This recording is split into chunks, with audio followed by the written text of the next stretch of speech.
me and you both had the same reaction. We don't know who this woman is. You could barely make it out. And it's very touching. And I don't know, what a feat to pull off. This like person you have like deep history with, and two schmucks can listen, and we're like, we don't know who she is, but that was powerful.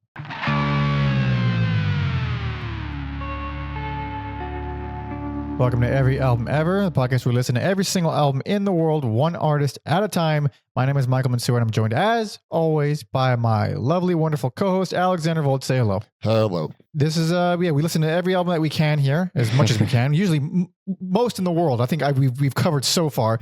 Usually, it's a whole discography per episode, but not today. Today, we're doing a singles episode. Today, we're covering something brand new, brand spanking new.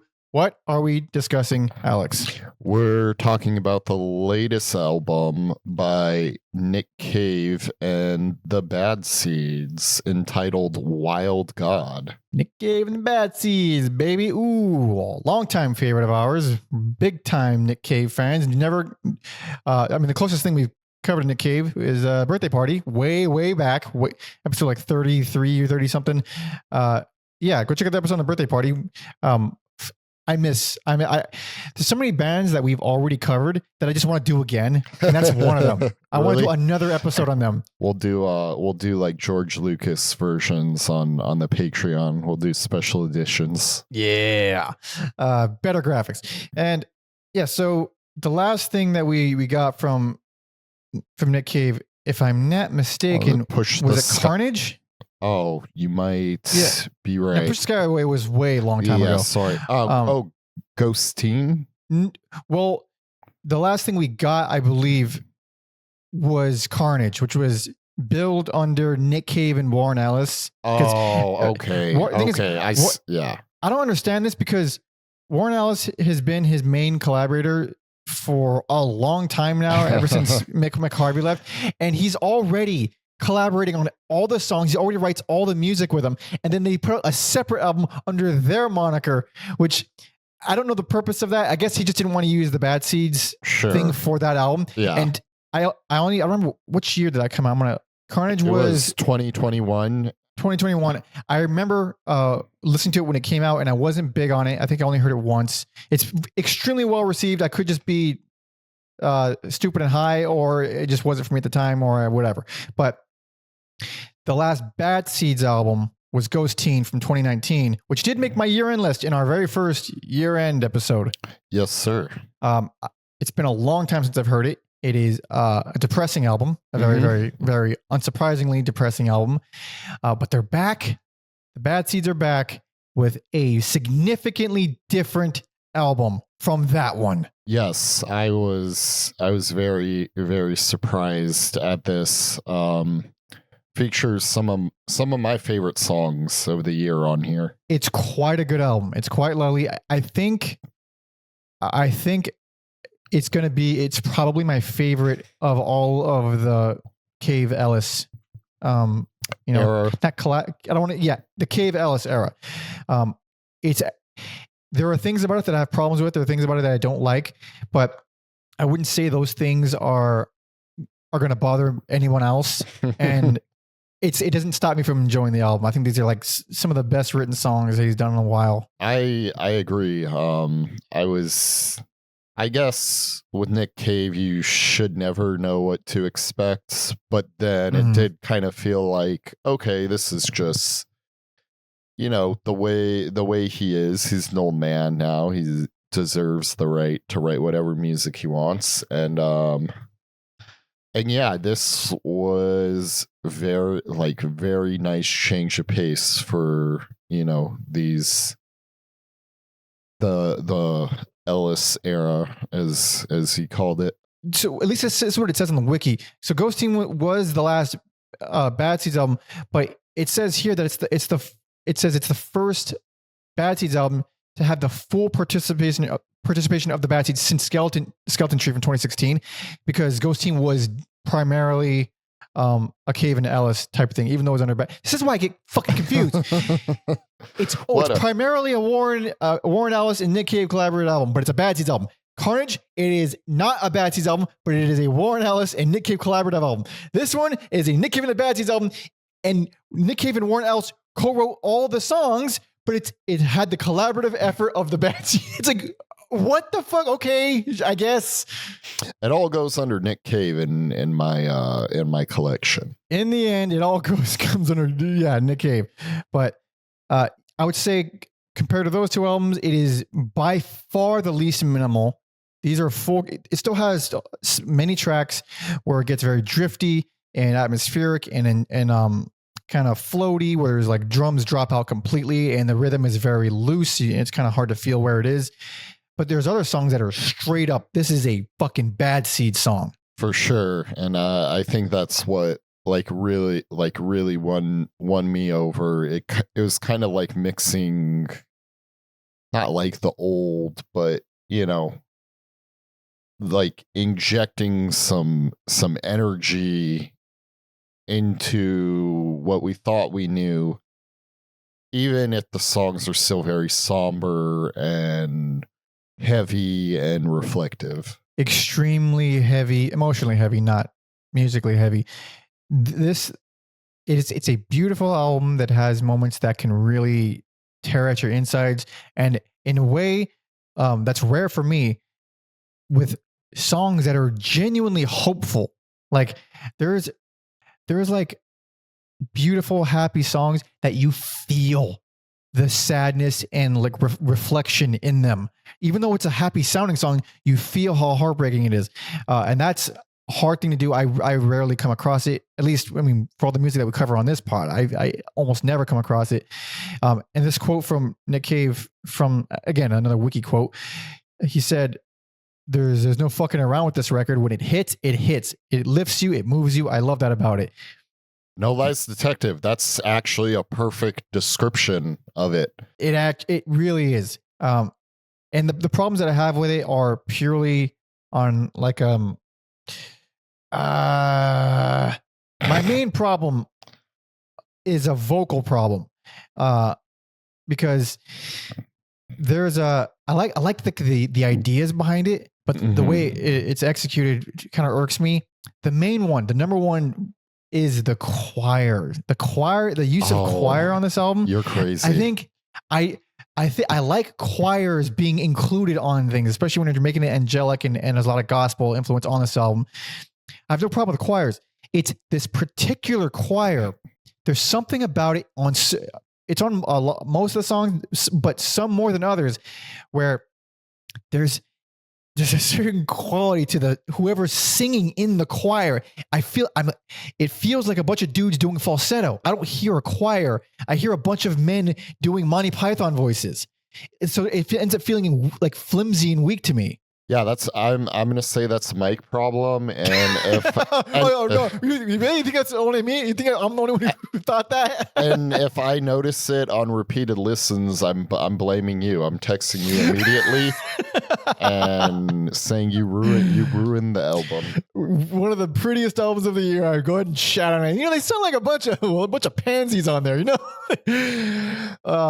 I still think like the use of them is done well, and they thematically and mood wise, they fit perfectly. And then the other thing is, and this is guaranteed a mic thing only, Nick Cave was one of my top 3 favorite singers of all time. I love him. I love his voice. Always have for as long as I can remember. He is now in his older age. Not only has he learned to sing properly with the use of what I imagine is proper vocal training. You can hear he's doing a lot of vibratos, very natural, organic sounding vibratos. He's not forcing it. He's now a trained singer, and he's very comfortable in his higher register singing. I don't love it. He's doing it right. He's doing it well. I don't like it as much as his croons and his growls and his shouts. Sure. They wouldn't fit on this album. No, they wouldn't. The croons would probably, but the rest wouldn't. I'm not asking for him to do that. It's just I don't particularly love his new style as much as his old. I mean, sure. Like I think that's what most people are drawn to about him. That's like his strong suit. But I don't know. He's an old man and he does it good, and I don't.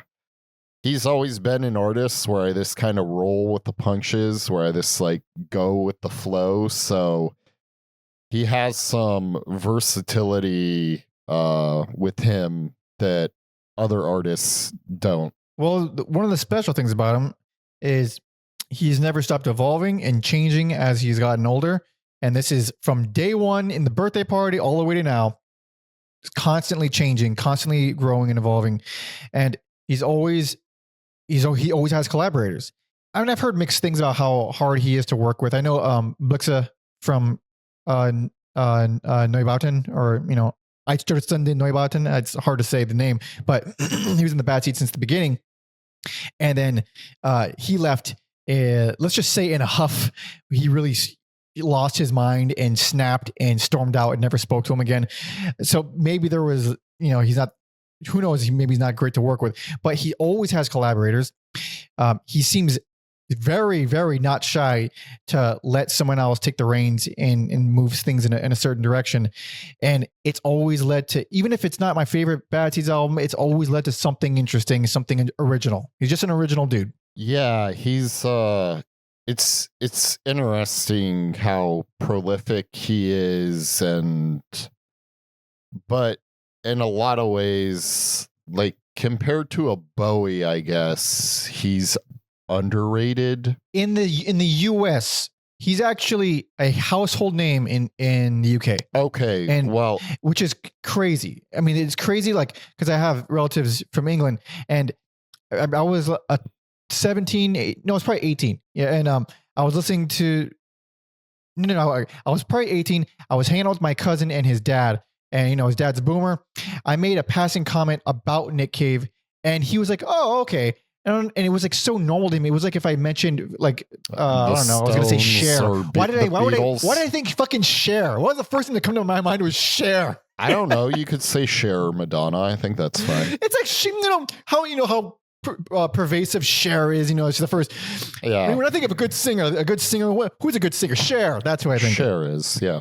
But yeah, household name in the UK. Everyone knows him. Over here, I would say pretty underrated. I mean, the year the world closed up, I did have tickets to see him at I refuse to call it its new name, but the Staples Center. Staples Center, yeah, LA. Oh wait, yeah, that's right. Didn't I have a ticket too? I think I did. Yeah, I bought two, and I was like, "Do you want to go?" So I mean, that's for America. That's a good sized venue. He's not underground by any means here. He's just not a household name. Not you're not going to find a rando that knows Nick Cave quite as easily. But talking about the album more specifically, I think there's not a bad song on here. I think it's my favorite album of his in a long time, very long time actually. And my favorite thing about it is the production has this character to it. It has a personality. There's a deliberate style they went for the whole album, and they stick with it for the whole album. It is piano and synth, baby. They are the stars of the show. And the choir. The choir, yeah. I was really taken aback by the synth because I can't, and I haven't listened to all his albums because there's so many, and I do this stupid podcast. Indeed. It's not stupid. I'm sorry. It's a little stupid. It's a little stupid. It's a little crazy. Yeah. So like the opening song of the lake, I thought maybe these like dreamy, almost 80s synths were outliers. Like, okay, that's just like the intro song, but it kept going throughout the album. Oh yeah, it's more prominent on some songs than others. Like is it Final Rescue Attempt that has that really catchy opening synth line? I love that song so much. Great song. Oh yeah. Just pictured like Nick Cave rescuing people from like an alien planet. Like That's a sight. It Throw that into fucking Mid Journey. it does have like a sci-fi vibe to it, and I don't know if that's intentional, but That song is, oh man, the first song in, I mean, couple decades. That reminds me a lot of the Let Love In era. That piano. There's something about the way that piano is produced. And in the lines, the piano lines, it's super, mid 90s Cave. And I hear that and I perk the fuck up. But I mean, it's a pretty song. But then around a minute 40 is when, acoustic guitars come in with this big chorus, and it kind of, hangs on that for the tail end of the song as well. It's just gorgeous. It's just wonderful. I was not expecting a song entitled Frogs to be one of the most beautiful songs of the year. It might be my favorite song on the album. I mean, it's so damn good. Sentimental, so damn good. Bombastic string section. Nick Cave is the best. I love like the silly lyrics. Like, we got fucking Christopherson is here and he's kicking a can down the road or something like that. And yeah, Cave's telling, the frog to get in that coat, but I want to ride in that coat too. It sounds like a cool ride. Any more space in that coat? Hey, I like where you're going. There's a lot of psychedelia on it, especially like, in the front of the song. And that bass line, I mean, I love that bass line so much. It's such a damn catchy bass line. And the first three, because from track 4 onward, it kind of goes into like alternating between these floaty, drifty, atmospheric songs and then these kind of ballady type songs. But the first 3 songs have really interesting and good pacing, because Song of the Lake, very uplifting, very angelic energy. There's like a lot of liveliness to it. It's hopeful, but it's emotional. And then the title track comes in with way more contained, way more bad seedsy, which it's not mean at all. It's still quite a pretty lovely thing, but it's just contained. It's snappy. There's like a little bit of 60s-ness to the writing and the progressions there. Yeah, I thought of like 70s era King Crimson feel to it at first. It does have almost like those like medieval whimsical vibes. The way he said prehistoric bird made me chuckle a little bit. He does say a lot of things funny on this album. He does a lot of these little soliloquy type things. I don't even know, that's probably the fucking wrong word. I don't know what the hell that means. But it's like he goes on these he's like singing them kind of. He's like singing, speaking at a high register. It's very rambly, it's very ranty, but it's not like where when you think of him doing that in the old days, it sounded like a homeless man, like a madman, like ranting about whatever fire and brimstone kind of stuff. This is way more singy, which we love here. Oh boy, do we!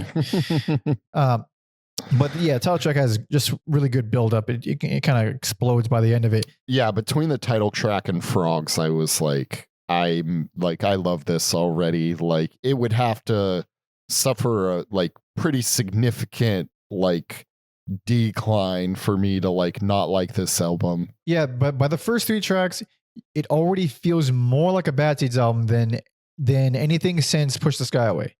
And not that the other albums weren't good, but it was just, those were so different, so minimal, fucking depressing with good reason, but Jesus Christ. And then Joy is where we get the first time we get the drifty, very floaty, very spacey. There's even like light horns in there. I think they're horns and not synths. Yeah, it's like almost a soundscape. You get even the choir is kept at a minimum, and I'll call them orchestral movements. I doubt a whole orchestra is involved, but there's like violin and flute. I'm looking right here. There's no horns listed. It's just vibraphone, flute, violin, tenor guitar, synth. But I was expecting a whole album like that, honestly. So the title track and Frogs, I was already amazing. Because I'm very glad that we have a nice blending of the two, because I'm not as big on the floatier songs. They are moving. They are beautiful. I just tend to like the other ones much more. I get what they're doing, but it is very much like a mood you have to be in And I'm sure some mining your favorite albums, people have to be in a certain mood, but Yeah, of course. Yeah, the mood thing for this album is true because when I first heard it, I just had it on in the car as I was like running errands, and I was like, oh, this is better than I expected. I was like, that's cool, and I was listening to it, and I was just sort of kind of dipping in and out, appreciating it, but I wasn't like super jet. And then going back to it this time, listening to it, I was like, oh wait, this is actually very well done. And I listened to it a second time, I was like it more. This is actually pretty formidable. I Bad didn't Seeds album. even attempt to listen to it in the car because, like I said, I thought we were getting songs like Joy. I'm like, it's this pointless first It listen. gets lost when you're driving. Yes, it does. Yeah. It absolutely gets lost when you're driving. You gotta like be open to it. And another one of those. It starts out that way, but quickly picks up his conversion. Oh well, not quickly. Around 2 minutes 30 is when the drums come in. But again, it comes in very light with this dramatic piano and synths, and Cave is doing some falsettos. They make me laugh. I'm sorry, I don't love his falsettos. That was like another moment on the album, and I thought it was funny because, like, as I had this realization where I'm like, I think I like love this album. They started singing about like being touched by the spirit and the flame, and I was like, man, that's like this is kind of trippy. It's very cool. I always loved Cave's his take on spirituality and religion. It's always been like a very fascinating what's the word? Literative take. It's very, the language he uses is very literative. Is that a right word? Is that a real word? Literate. No. Like literature. Jesus Christ, I'm retarded. It's like literature, Alex. I hope when he speaks of religion. I hope in like 2 years I have my English degree and I still won't know. I hope that's the dream. I made up the word. I made up the word right now. I don't know if that's a fucking word or not. And I still won't correct you. I'll be like, I don't know. Don't look at me. I don't know. But it's always felt like a really I say desperate, but I don't mean it in a bad way. Like a lost soul craving answers. That's how he tends to speak about religion and music. And I always found it to be very relatable and very kind of pretty. Although I didn't read into I didn't have time. I didn't read along with any of the lyrics on this album. And I am curious too, because he's one of my favorite. I'm not big on lyrics in general, but he's one of the greatest. And a lot of albums, like I always, I have a hard time grasping "Push the Sky Away's" lyrics. That album has some of the worst lyrics I've ever heard from Nick Cave, and it's like strange. So some of these, I'm a little bit more optimistic for how they're worded, especially when I could pick up while listening, just passively. I have never broken down his lyrics. I'm sure best version of Stagger Lee ever recorded, though. Indeed. I didn't even realize it was a cover until many years after I'd already been listening to it. I was showing it to someone and they were like, oh, that's like a kind of like a blues staple. Baby. It's Nick Cave song now. Well, they don't talk about stepping over 50 good pussies to get in one fat boy's asshole. Ooh, one of the greatest lines in any song ever. Back to beauty and spirituality. Fat boys' assholes. Yeah. My little nitpicky thing is this, because I felt like the vibes and the flow of the album, it was like doing such like a good balance where like once you get hit with like Cinnamon Horses and Long Dark Night, I'm like, they're a little too similar, but that's like very minimal. I could come around to it. They're both like great songs, but I was just kind of enjoying the like peaks and valleys, and those two songs together is this a long valley, so to speak. I agree. I agree. I felt the same. I still think they're both good songs, but Long Dark Night was always like, it's not bad, but it is definitely similar to the others. And yeah, And- like right now, I prefer Long Dark Night over Cinnamon Horses. Okay. Yeah, I might prefer Cinnamon Horses. I'm not sure. They're both quite good though. After that, we get oh wow, how wonderful she is, dude. This song, I was like, I went in there like, man, I mean, I'm kind of getting tired of this choir vocals, getting, whatever. And then as it went on, I was like, why am I getting so emotional? Why is this moving me so much? And I was like, this is the greatest. This is the greatest. Holy shit. Like a single tear came down your face when you heard, is it called like a Vox coder, like the auto-tune vocals? Oh, the vocoder? Yeah. Like a single tear, this came down your face when you heard that. What is this? These tears? What is this? Yeah, that like hearing just that took me back a little. It's almost like very mild funk music, the way the music is. And I didn't even think that. I always think of like Stevie Wonder using that. Well, not always, but kind of like if I did like top 5 artists, like off the top of my head right now, like Stevie Wonder is usually one of them. So okay, I know what you mean. Yeah. That's it's a vocoder. I don't know what that version is. There's a lot of different versions. The Stevie Wonder one is definitely the funk version. Mm-hmm. This isn't probably it could be the same thing, but just not used in that way. Yes. So like, I think that's kind of where I get and mild funk doesn't even exist. Funk is just like, it's one thing. No, I want some mild funk, Alex. I want it as mild as possible. This is the song. Like he invented a whole new genre here. A whole new shade of funk. Yes. This song. So it's like it's like a lively love song. And man, around, I forget which, I didn't timestamp it, but it's probably around the middle of it, middle to end of it. You get an old recording of a woman speaking, and the woman is Anita Lane, who is a longtime, ex-girlfriend and collaborator. She has been part of Nick Cave's life forever. She's also from Australia. She died, I think in 2021. And I believe like the relationship has been like documented, and it was like, I forget the details of it because I haven't read about it in years, but I believe it was like she's a big ass person. And when I first heard it and I heard this woman speaking, I became very moved by it. I didn't like cry. I cry for a lot in music, but not this time. I felt moved because I don't know. I didn't know why. I just hear a woman speaking. I can't make out what she's saying. It's very hard to make out what she's saying. All you hear is someone speaking through an old recording with an accent.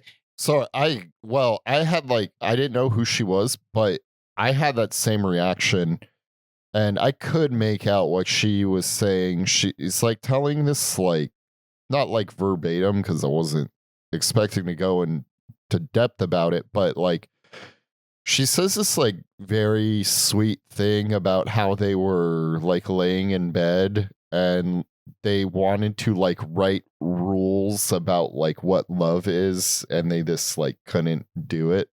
Or like they wrote like an initial thing, but then this like couldn't do it.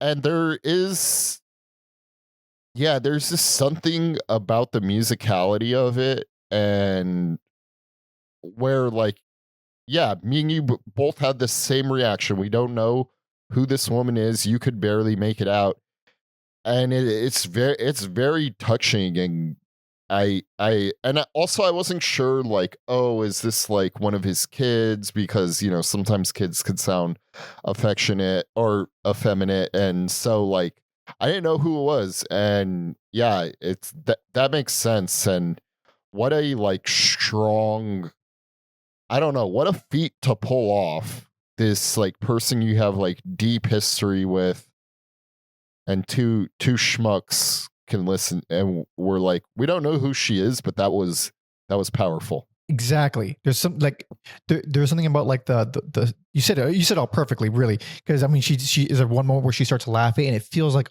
oh, this is a real person that I'm listening to. I can't tell what she's saying completely, but it felt, and the music behind it is so beautiful and uplifting. It's like I kind of said that I touched on in the very beginning.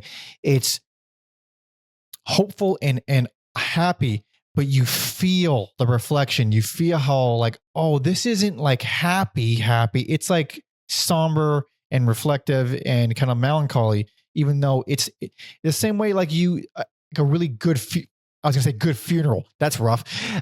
A funeral like where you're reflecting all the good things. You appreciate all the good things. You're happy you had all those things, but you're sad now. It felt like a eulogy song. It does. So yeah, powerful stuff there. Indeed. And then it closes with as the water covers the sea, which is another floaty, gentle, angelic one. And it's kind of like working in like do you say it on like Christmas or New Year's? I'm sorry, I have to look up the lyrics because I'm an idiot. I should have wrote them down. Oh yeah, he repeats peace and good tidings to the land, which is like, and good tidings to all things, which, you know, we're coming up on Christmas, so I don't know when this episode comes out, so even like pretty close. So next week. Yeah, so like even that, like in a different way, like I know this came out in August, but you know, listening to it now, I'm like, even that feels like very like spiritual and timely for the year, and is making me feel something. Yeah, and it's also the most gospel of the album. It's the most gospel and feel, and it's very brief too. What is it, like 2 minutes or something? 2 minutes. I love the like closing it out with that. Like I think her, you know, that message, and then just this 2 minute like I'll bless this like blessing. It's like great way to end the album. It's a lovely album. Yeah. Again, one you probably should be in the right mood for, one that is not going to benefit from listening to in the car so much or in the background. But there are just moments that will strike those who are willing to accept, or those who are willing to be open enough when entering it. Definitely an easier listen and sell for normal people or people who don't like adventurous music, though. I think this is like, I remember, I think I was like a kid when Dig Laz, or like a teenager when Dig Laz. Oh yeah, Dig Lazarus Dig. Yeah. And that 2008, I believe that was. Yeah, that felt. It's probably like I was a teenager, so you're probably like early 20s, but yeah, that felt like that had some like crossover appeal for some reason. Yeah, it was because that one took all the influences from Grinder Man. It was a little bit more rockin', a little bit heavier. Yeah, so in a different way, I think this one, the world is so much different and there's so much music now, but I think this is like, you can sell this album to like normal people. Yeah, and I think you could sell it to normal people, but it's also, I feel like it still can stand out, and it still should stand out because of the production. It's got a character to it. It's got a quality to it. There has this, the choices of synths on it make each song have this thing about it that makes it feel unlike any other Bad Seeds album. And it's, like these days, I don't want to be too general, but like, you get a lot of mainstream and more, pop accessible stuff. Their goal usually is just to record a good sounding album, not so much record a unique sounding album. This one is unique sounding. And yeah, I think also, at this like late stage in his career, it's this cool to start this. It feels like a new chapter, including Carnivore with the Bad Seeds albums. We've had like 4 of these, like Carnivore plus the 3 Bad Seed albums starting. Oh, you mean Carnage? Or sorry, my bad. You're thinking of body count. I'm always thinking of body count, really.